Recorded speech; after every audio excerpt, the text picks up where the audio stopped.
Joining us live now for more on this is University of Newcastle criminologist Dr. Xanthe Mallett. Xanthe, thank you so much for your time. New South Wales Police have deemed the disappearance of Charlise Mutten as suspicious.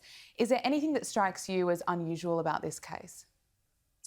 Well, I think what's unusual perhaps is that she wasn't reported missing for a number of hours. That's quite unusual in a child disappearance. However, we don't know why that was. As was mentioned in the introduction there, her mother has not been formally interviewed yet after the medical episode. So there'll be more information coming forward once she's been interviewed.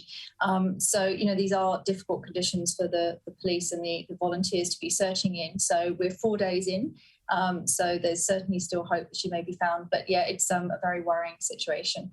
How difficult is that for police, the fact that she wasn't reported for almost 24 hours after she went missing? Police have already lost that time before they could start searching. Yeah, the first 24, 48 hours are, so important in any serious investigation.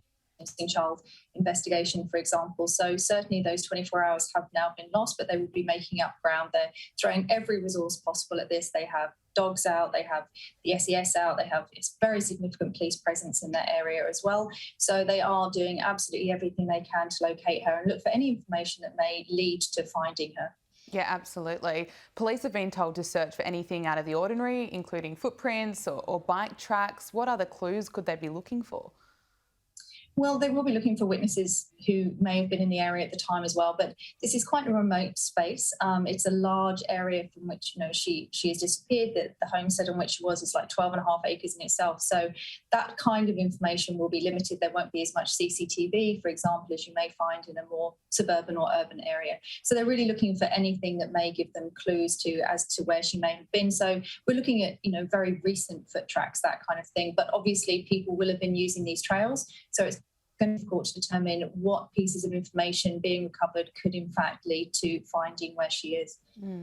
Police have seized a boat and a red ute for forensic testing. What do you make of that development? I think that's probably just being thorough, in all honesty. So they're looking at every possible avenue of potential hypothesis here. So I wouldn't read too much into that. They're making sure that they collect whatever evidence is available now. So obviously they're going to be doing every search possible. They'll be looking at every possible scenario. And so they will automatically be looking at any vehicles in which she could have been moved. So I think that's just part of the investigative procedure. The search has been going on for 4 days. What are the biggest challenges for police now at this point as they're really racing against the clock?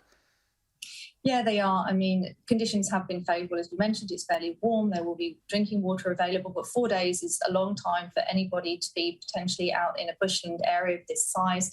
So, they really are fighting against that survivability time. So, she could have travelled a significant distance by now within those 4 days. So they really are against the clock to try and find her alive and well. But obviously they're doing ground searches, they're doing air searches. So I'm very hopeful that she will still be found. Will New South Wales Police draw on strategies of the Cleo Smith case or any other missing children as they seek to try and find Charlise? Yeah, I think certainly lessons have been learned from earlier investigations. So the Tyrrell investigation, for example, we've heard that Homicide are now involved in this search.